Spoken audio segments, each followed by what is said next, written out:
Well, New York City's left-wing mayor, Bill DeBlasio, assembling a task force to go after historical monuments in the Big Apple. But one city councilman says enough is enough. Mark my words, the iconoclasm that we're seeing from New York's leaders today will look as foolish in 200 years. That city council member right there, Joe Borelli, joins us now. Thank you so much for joining us this morning. So this is crazy to people at home who are watching. I mean, they're actually talking about the statue at Columbus Circle first. Let's begin there. Right. I mean, this is Christopher Columbus, but let's start where this all began. President Trump came out and said, essentially, who's next?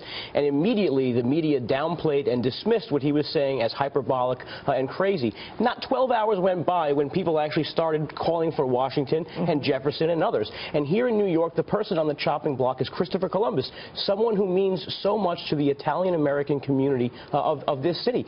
It's crazy. This is the reign of terror on statues, and it's only become popular now because the left has decided that it's in vogue to now knock these statues down. So the thing is, where does it stop? Right, where does it stop? You know, Columbus was a flawed person. You know, we can acknowledge that. We're all flawed people. We're all flawed people. In fact, if you showed me a city with statues of only perfect people, I would probably show you a city with no statues at all. And no one's trying to sanitize the record. But these statues, whether it's Columbus or whether it's the FDR Drive or whether it's Andrew Jackson Park, these are things named after flawed people that we celebrate as part of the fabric of America.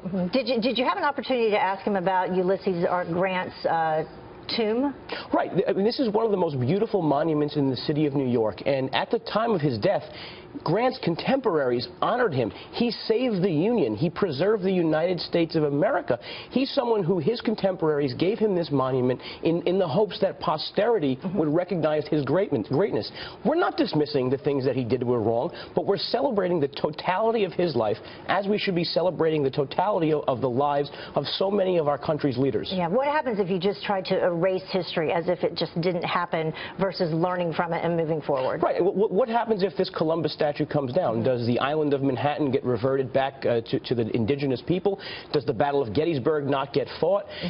There are historical truths that we have to acknowledge, and I believe it's better to keep these things up as a sign of history, and we can learn. Yeah, before we run out of time, though, I want to talk about the irony that one of the women involved in this, she was involved in the Puerto Rican Day Parade that was here in New York City? Right, so you had the Speaker of the City Council, Melissa Mark-Viverito, who is now triggered by a Columbus statue.